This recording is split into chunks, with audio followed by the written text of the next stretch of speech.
Hey guys, I'm Dov, and today I'm back with more Total War Warhammer 2 online action, and today we're back once again with the Green Tide. We're here with another free-for-all, actually. WURRZAG going to be leading the way here. We've got some Savage Orc, Boarboy Biggins, Broken Tusk Mob here, a Ragnarok Queen, couple of big bosses on Spiders. Then we've got Vanguard deployed here, some Spider Riders, and some Spider Rider Archers, including the Death Creepers, plus the Mangy Marauders. Reptile King here, commanding the monstrous Vampire Coast forces, a very monster-heavy list with triple Necrofex there, including Count Noctilus, some Leviathans, and Prometheans. For the Tomb Kings, we've got Wicked leading the way here, a nice balanced Tomb King army led by Grand Hierophant Kotep. We got some Bowshabti, a Scorpion, plenty of supporting infantry as well as a Necrotech. Then Hakai's got his Dwarfs here with plenty of artillery. Again, a nice balanced army here. We've got some Thunderers, Runesmith, and Rune Lord as well. Got plenty of Dwarf Warriors. So because I have a nice mobile force and of course in this Vanguard deployment position, we're going to go straight in here. And Reptile King does have a bloated corpse here as well, who we're going to try and gat down obviously before it gets to our line. So poor boy, he had no sympathy. Over here, going to pop this Brain Burster here just to buff up these Spider Riders and the Boars as they charge in. The idea here is just to bog down these big monsters and try and drag them down with plenty of armor-piercing boys. Meanwhile, there was a... whatever it's called, the Vortex there. Pit of Shades, that's it. At least I think there was. I'm not 100% sure, but Noctilus firing in, doing some good damage, and all of this is happening before the Tomb Kings can really get involved too much here. It does look like a bloated corpse, unfortunately, going to get popped by Kitty here, so... oh man, that's a great sight right there, too. It's like a cat chasing a giant explosive, disgusting ball of yarn. Meanwhile, over here, WURRZAG buffing up these boars and so on. We're able to break the leadership and start crumbling on the Necrofex. Not actually doing that much damage here. A big nasty cat blob just waiting for a big Vortex spell. But meanwhile, over here, the big bosses are getting in. And combined with the Spider Rider Archers, Wolf Rider Archers, and WURRZAG himself now coming in as well. I love the animation there, the deckhands falling from the ship, as it were. But yeah, they're gonna just about finish him off. He is gonna be able to disengage though, and those zombies, very timely, plus a couple summons there, are able to kind of trap in WURRZAG and his lieutenants there, so we're gonna have to pull back a little bit. Meanwhile, the Boars and Spiders continuing to drag down, having some issues with terror obviously, but once the Spider Riders are away, the Boar Riders will be able to get their work done. And it is worth noting, in the last patch, Savage Orc Boarboy Biggins did get a +5 bonus versus large, so that's pretty decent. They also have a very high charge bonus. They're a decent shock cavalry, just for the price. They're not amazing, which is why you don't usually see them, but I figured in this battle I wanted to go with a nice sort of thematic all-cav greenskins list, sort of WURRZAG'S Wild Ride. So yeah, working out pretty well so far. I'm a little bit of sloppy micro here as these Prometheans are able to catch some of my skirmish cav, but we'll be able to pull back once I notice there. Another Brain Burst just to blow up a bunch of these summoned zombies, and we've already racked up quite a few points there. Of course, that will pop that map wide Bonewood Staff here to buff up all troops with their melee attack and charge bonus, so very good stuff in general to be able to buff up troops. This Ragnarok Queen, of course, going to start to use her spider summons more in the late game. I don't think we've used a single one so far. Meanwhile, the Tomb Kings finally getting into combat here. You can see the Tomb Scorpion starting to munch through the zombies and the big boss here. Prometheans come in. Tomb Kings firing in, the Bowshabti and the Skeleton Archers as well, doing some good damage here. So Reptile King definitely getting put through the meat grinder, while Hakai is just struggling to even get into position. This is a problem that Dwarfs often run into in free-for-all, is if no one wants to fight the Dwarves and they all just go in the other direction, you're going to have some issues, because you can't really do a whole lot, especially on this map where you don't have direct line of sight. The catapults are firing though. They're going to be able to get in here and looks like lob some gobs. Make some decent contact there with some skeleton spears, not too bad. Meanwhile, over here, the monster mash continues, and WURRZAG, the spider, here's what we all want to see. This is what everyone wants to see right here. I know that you all have been wondering about the crab versus the spider. You know, one big armored beastie versus the other big armored beastie. And this one's a Regiment of Renown, so I do think that this is going to go in the Queen's favor here. Of course, plenty of green skins around as well. you can't discount the fact that these boars are also, you know, doing some armor-piercing damage from the side and rear as well. So yeah, the Vampire Coast monster is definitely having a rough time, and I'd actually just straight up kicked the can there. Holy cow. Meanwhile, the dwarves are advancing, gonna get into a nice position here with these thunders, finally on this good slope to be able to fire downhill. So yeah, there's all kinds of good targets there. Pretty much can shoot at just about anything at this point. And yeah, those skeleton spearmen just getting wrecked. Another brain burst to tear up some Tomb King's infantry and buff my guys map wide, and we're starting to be able to bail out those big bosses. They didn't take a whole lot of damage. They've just been kind of sitting in this center area being annoying.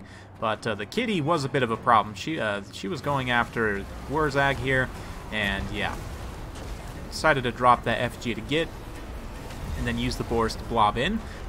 Kotep responds there with that nice sandstorm. Not going to do too much damage, but did more than I thought it would, certainly. But yeah, that War Sphinx definitely taking quite a bit of damage from all this anti-large AP shock cavalry here. Once that charge bonus wears off, it won't be as impactful, but still. The Prometheans, again, just getting blobbed up here around the two big bosses, and then the Spider comes in from the side to eat up some free points. Thunder's getting some good volleys, though, on those bow Shabti as they're having to pull back. The Skeleton Archers as well. The Dwarf Warriors content to just kind of sit and soak here for a minute, although they definitely could run in and get some good value in some certain situations here. But this Necrofex still alive somehow. The Arachnaut Queen trying to use the Spiderling summons and everything. Yep, those are some hatchlings there to keep this Necrofex bogged in. Meanwhile, just across the way, pure anarchy as the boys are starting to disengage here. I figured, you know what, let's let the Tomb Kings and the Dwarves fight it out for a little bit. This Dwarf line looks pretty healthy, and, you know, maybe we could save some of our forces here. So I'm going to go ahead and disengage. I've been continuously dropping that. I must have missed it. I got a really nice Foot of Gork. Unfortunately, I did not seem to have grabbed it. But, yeah, I've just been continuously dropping spells on those big blobs anywhere I can. And so far, we've racked up some pretty good value. So, I apologize for not catching that Foot of Gork earlier. I might, I don't know. If I'm really feeling ambitious, I might go back and splice that in. But probably not. We'll see. But anyway, Spider Hatchlings here able to catch up with the Necrofex and the other Necrofex as well, just getting caught up by boars and the big spider here. So it's pretty rough for the Vampire Coast as they're trying to disengage as well. But now it's all up to the Dawi versus the Tomb Kings here. You can see the Necrotech fighting alongside some Tomb Guard. And they're going to be doing a decent job. The Necrotech actually has bonus versus infantry, so it looks like he's going to come and go after this Rune Lord here. A nice little cinematic angle with Kotep's Sandstorm ripping through this backline as well. It'll do some decent damage, nothing crazy against the dwarves, but Vortex spells against the infantry-heavy, kind of slower factions is generally a pretty good idea. But anyway, it doesn't last too long, it doesn't do the most damage in the world, but Kotep, anytime he casts that spell, he's been denying myself from using WURRZAG'S abilities. The Runesmiths can't use their abilities. So yeah, we were all not too happy with Kotep, and all of us were pretty much of the opinion that he needed to be finished off as soon as possible. But Wicked's been doing a great job protecting him. These Bow Shabti, on the other hand, just took a nasty volley from that massive line of Thunders. But you can see the Scorpions in that back line there. The Dawi Cannon will continue to drag down models, however. And yeah, the summon in the back line as well, though. So the Scorpion plus the summon going to get 2 units of Thunders dragged up here. So that's some great value from Wicked as well. Just chewing through this war formation, and this is exactly more or less exactly what I wanted here. You can see my forces coming around the side of the hill, going to try and get a good rear charge here. And yeah, there may potentially be some more good blobs forming for some feet as well. So we'll see. We'll kind of keep a high-level overview here. Meanwhile, in the back line, the big bosses just being super annoying, just dragging down these very tattered Ushabti. Ushabti honestly don't have the greatest stats in the world. Kotep as well definitely does not want to fight these big bosses here. Big bosses will just drag him down right quick, and with the poison and everything, he's actually going to have a hard time getting away from this. But yeah, these big bosses have generated quite a bit of value, racked up quite a few kills, and been able to go after some high-value targets as well. You can see in the back line, though, the dwarves are starting to be collapsed on by the boys here as we get into range, and the Ushabti as well, of course, will take... And here comes the foot. Oh yeah, that's what I was looking for. Right on top of a blob of both sides of enemy troops, just generating a huge amount of value there. It'll do more damage to the Tomb Kings than it will to the Dwarves, but it actually broke that entire Dwarf blob and set those Tomb Guard to crumbling. So yeah, WURRZAG with 2 feet on the ground, up to 242 kills. I did unfortunately miss that first one, but yeah, that second one was pretty much the same idea. So with a nice big rear charge here, these Dwarves are going to get sandwiched between Tomb Guard and Angry Boars. And then the Tomb Guard will then turn on the Angry Boars and do quite a bit of damage. But that being said, there are quite a bit of Longbeards here. They're not too happy about this situation. But as we try and disengage here, it looks like the Kemrian War Sphinx is going to potentially try and come after this big blob here. Runesmith's going to have to be careful as well. I was trying to snipe him out with WURRZAG, but it wasn't working too well. Meanwhile, in the back, these Slayers are dragging down the big spider, who I sent back here to try and summon up and mess with these cannons and other artillery pieces. Yeah, the cannons have been occupied by the spiderlings. The Death Creepers, with their regeneration, having used up all their ammo, are very useful in this kind of late game, but unfortunately, again, Slayers right on point.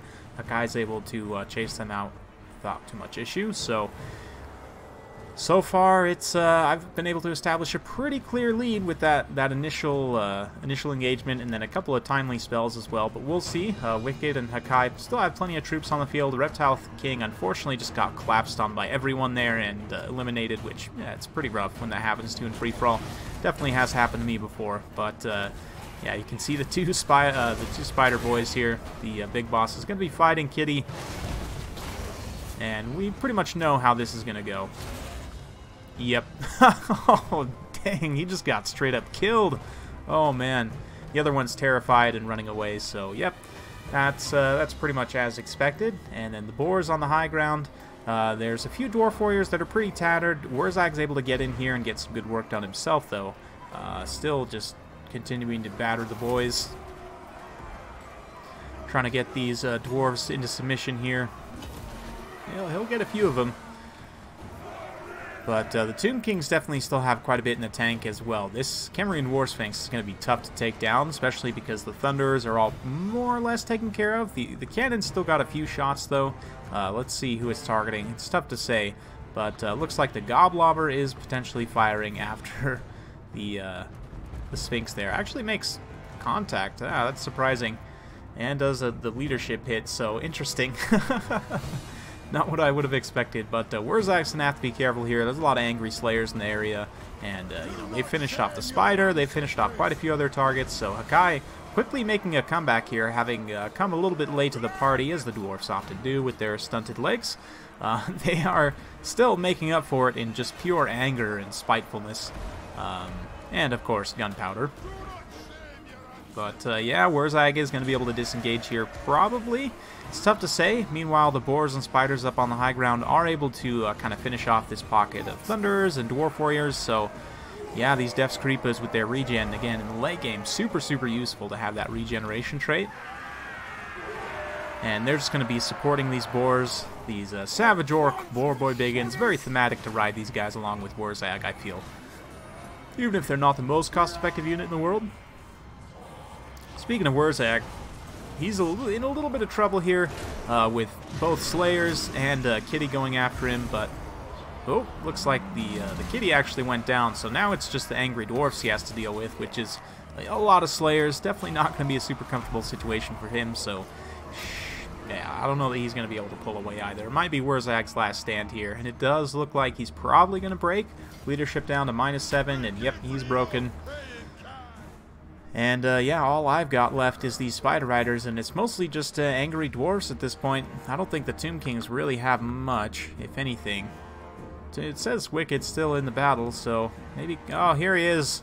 Good old Grandpa Kotep, still meandering about the battlefield on his horse here. And yeah, he is going to eventually make his last stand as well, so we'll go ahead and fast forward a little bit as the Spider Riders fight up on the high ground, try and disengage, and then Kotep's going to make his way using the slope very, very well to then get in and finally attack the artillery here. So Kotep up on the hill, attacking these Dawi artillery crew as the Slayers run in, double axes out. Oh man, what a cool sight. This game is absolutely gorgeous, man, and I'm super happy about the FFA. I really hope that Three Kingdoms, they haven't really talked too much about multiplayer. I'm sure many of you have seen the espionage reveal today. Definitely very hyped about it. I know I haven't really talked about it too much, but I have been watching the coverage very closely, and I'm pretty hyped about it. I know they haven't really talked about multiplayer too much, but I'm very much hoping that we see some cool multiplayer modes for Three Kingdoms, so definitely looking forward to that. I really have no idea what they have planned, but hopefully we'll see it, at the very least, FFA included. I know I've personally been a big fan of FFA and Total War Warhammer 2, even if I don't necessarily feature on my channel super often. It has been a ton of fun to occasionally just jump in with the lads and have a bit of fun. It's definitely nothing super competitive, but it is certainly a good time. You can see Kotep trying to make this as long as possible here, I guess. I'm not really sure. Or, yeah, he's biding time so that these, these Death Creepers and WURRZAG can try and get some more work done, but we'll see. Fast forward a little bit more through this late game here as the Spider Riders charge in, promptly get routed off, and then, WURRZAG is making a stand here against these Dwarf Warriors, though. Oops, I've actually put it in slow motion there. Oh, nice decapitation, but yeah, WURRZAG probably not going to stick around for too long, about 500 HP left, and Kotep also Rune of Wrath and Ruin debuffing his speed. The Slayers have finally cornered him, kind of by this little temple here, so yeah, Kotep is definitely going to get dragged down in this situation, but oh man, look at all those angry Slayers. I love the the emerald on their axes too. It's a really, really nice touch. Brings a bit of color, if you will. But yeah, you can see Kotep's crumbling, taking all the belly flops and jumping kicks and everything. And with him going down, that'll be game. But I was able to hang on to the lead just barely by about 400 points. Hakai just about brought his angry Dawi blob back with a nice late game comeback there. Again, often happens to the Dwarves that they sort of miss out on a bit of the fun, but Hakai was able to get into a very nice position up on that hill and just rain fire down. You can see 137 kills on that Goblobber there. Both the cannons did quite well. The Thunderers racked up a whole bunch of kills. Slayers, although they didn't get a lot of kill numbers, they definitely racked up XP chevrons, taking down like the spiders and other high value targets that kind of came in that backline area. Dwarf Warriors doing well in the front line. For myself, 280 kills at the end of the day with WURRZAG, definitely doing some heavy lifting there with a couple of big explosion spells and lots of little explosion spells. Then buffing up the other units. Both these Savage Orc Boarboy Biggins were able to get an XP chevron. I might have to experiment a little bit more with these guys in a regular multiplayer game. Maybe using them as kind of an elite shock cav in certain matchups might actually be pretty viable. So I have to do a bit more playing around with them. Definitely needs more testing, but with WURRZAG buffing them up, they were able to do quite well here and drag down Reptile King's big monsters. Fortunately for Reptile King, neither of these bloated corpses paid out. They both kind of got a little bit prematurely popped, if you will. But the Necrofex got some work done, kind of got dragged down by a whole bunch of boys, but they were able to at least get some kills in. Wicked did a great job with Kotep, kind of just continuously debuffing. For him, the heavy lifting definitely came from these Ushapti Greybows. The Khemrian War Sphinx did a great job. And yeah, overall, Tomb Guard did pretty well in the front line. The Halberds were a little bit of a rough patch, but yeah, Constructs definitely paid out pretty well. So I hope you guys enjoyed watching. It was super fun to play, so big thanks to all these guys. I know Reptile King and Wicked both have their own channels as well, so be sure to check them out. And thank you all for watching. If you guys do like this sort of content, be sure to like, subscribe, hit that bell notification button, so every time I upload a new video, you'll be notified. Thanks again for watching, and we'll see you next time.